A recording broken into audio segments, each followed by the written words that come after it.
Basically, I never got that. I never got that.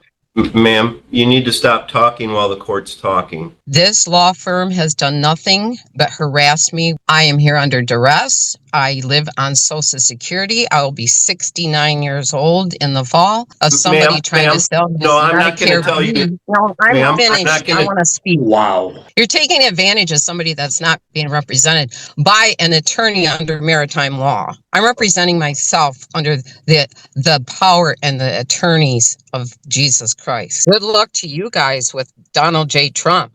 Maritime law is going bye-bye. This courtroom showdown is wild. A 69-year-old woman is standing her ground, refusing to acknowledge her 900-plus credit card debt because apparently laws don't apply to her. Classic sovereign citizen move. And here's the kicker. This isn't even her first time. She's pulled this twice before, dodging lawsuits over thousands of dollars. How? Who knows? But one thing's clear. Declaring yourself exempt from reality doesn't make it true. So, what do you guys think? Should the judge finally shut this down, or will she slip through the cracks again? Drop your thoughts in the comments. Now let's get into how this courtroom clash unfolds. Is counsel here for the plaintiff? Yes, Judge Hillman, Cezanne Barda. Well, you're an attorney, sir? Yes, sir. Oh, okay. All right. I couldn't tell based on the way you're dressed.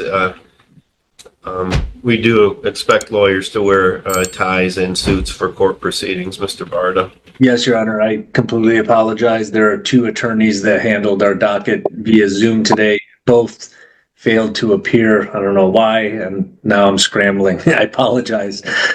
Okay. All right. Is Ruth Conway present? Yep.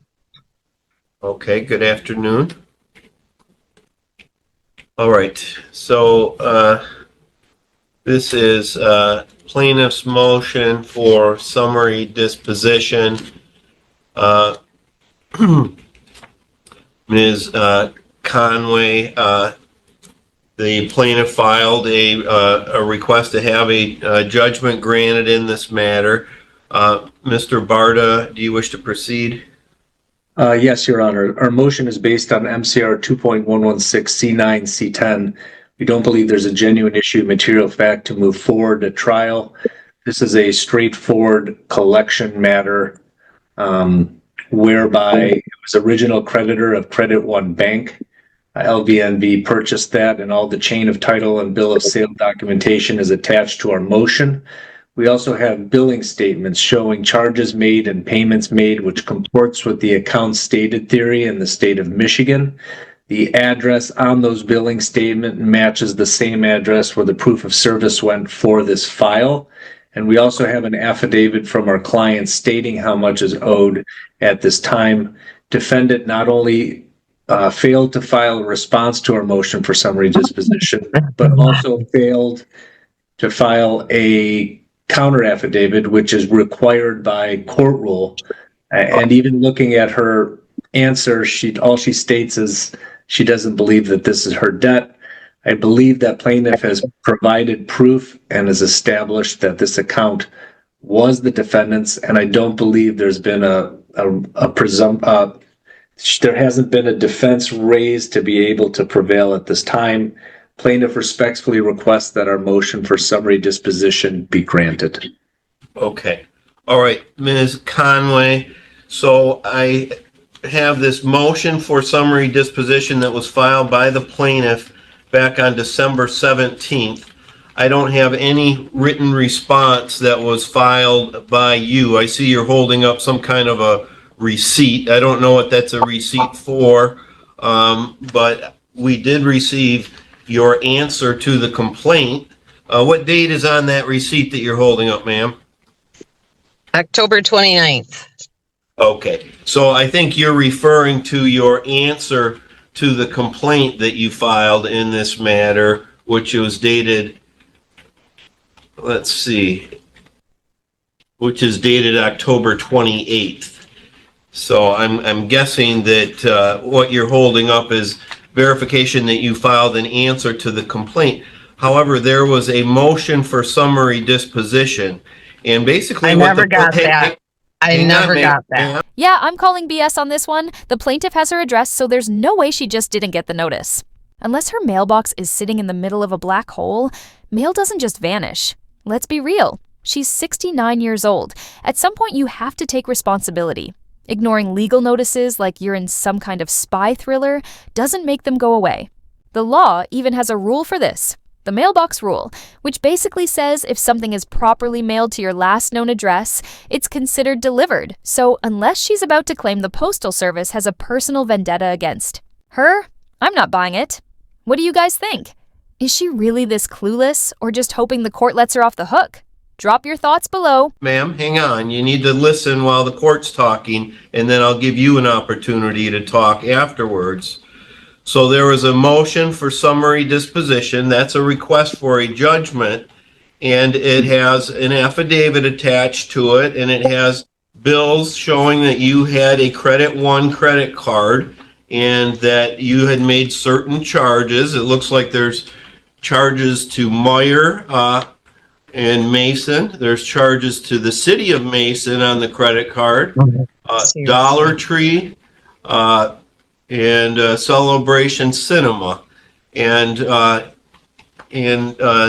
what the plaintiff has indicated is that that Credit One account was purchased by LVNV funding, the plaintiff in this case, and that based on the fact that you had used the credit card and you had made payments on the credit card under Michigan law, that's a cause of action for account stated, and you would have an obligation to file an affidavit indicating that those were not your charges and you did not have an account with Credit One, and you've not filed that.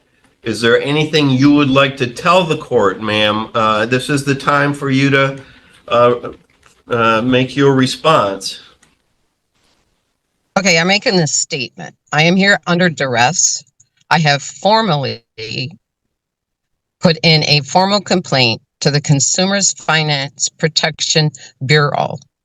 I don't know who LVNV Funding is. I have never heard of them in my entire life. This law firm has done nothing but harass me with document after document. I had 3 collection agencies approach me on this matter. I contacted the other 2, told them exactly the same thing I told this firm, but this firm has continued to harass me. I have made that formal complaint to the Consumers Finance Protection. Whether they protect me or a loaning institute is another story. I am here under duress. I live on Social Security. I will be 69 years old in the fall, and I do not have a job. I do not work. I have 14 grandchildren. I'm a mother of 5, and 2 of them are veterans of the United States military. I help with my 14 grandchildren. So I don't have a job. I will collect Social Security. Okay, let me ask you this. Did you have a credit card at Credit One? I do not ever recall having a credit card from any place. Oh yeah, her defense is ironclad, a true masterclass in legal reasoning. She's basically saying, I have kids and grandkids, I don't have a job, so I shouldn't have to pay my credit card debt. Make it make sense.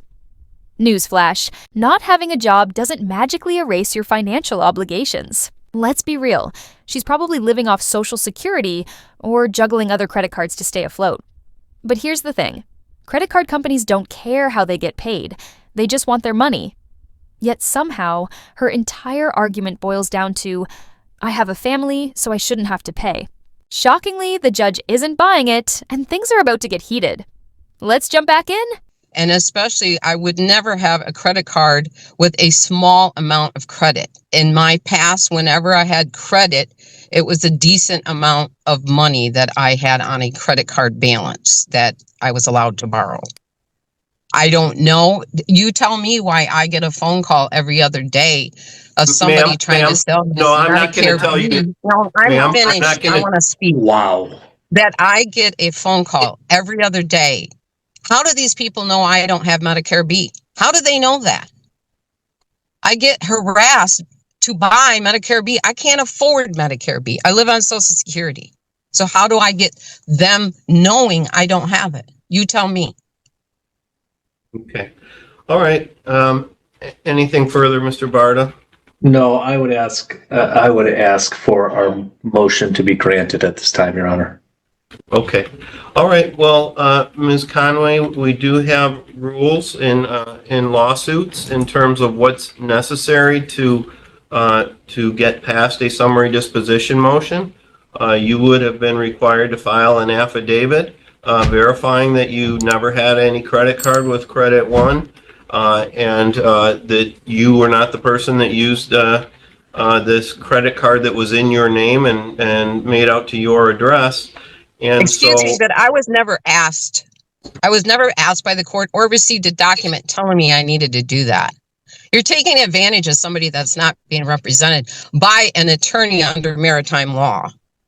I'm representing myself under the power and the attorneys of Jesus Christ. okay. All right. Thank you, ma'am. So a summary disposition is granted for the plaintiff. And I live on Social Security. I know federal law. Ma'am, you need to stop talking while the court's talking. Mr. Barta, you can submit a judgment under the 7-day rule with the court. That's all for the record. Good luck, ma'am. Thank you, Your Honor. Good luck to you guys with Donald J. Trump. Maritime law is going bye-bye. You're going to have to all relearn constitutional law. Thanks to MEGA and us anons. Well, that took a turn no one saw coming. Some people are just committed to playing the victim. And this woman is a prime example. She refuses to pay what she owes, tries to milk sympathy from the judge, and then, out of nowhere, starts talking about Donald Trump, completely unrelated to literally anything happening in court. I have no idea what point she was trying to make. And honestly, I don't think she does either. Here's the thing. The law isn't a buffet where you pick and choose what applies to you. Debt laws exist whether she likes them or not, and she's still responsible for what she owes. Throwing out a random political rant isn't some magic escape route. The law doesn't care about distractions, excuses, or whoever's trending in the news cycle. If you take out a credit card, rack up a balance, and don't pay it back, that's a breach of contract. Plain and simple. Judges have heard it all. So playing the sympathy card won't erase her debt. She signed up for that credit card. She used it. And now, she has to deal with the consequences. Sovereign citizens might not like contracts, but the second she swiped that card, she agreed to one. So what do you guys think? Was she genuinely confused, or was this just another attempt to dodge responsibility? Drop your thoughts in the comments. And if you enjoyed this, don't forget to like and subscribe for more content. Thanks for watching, and take care.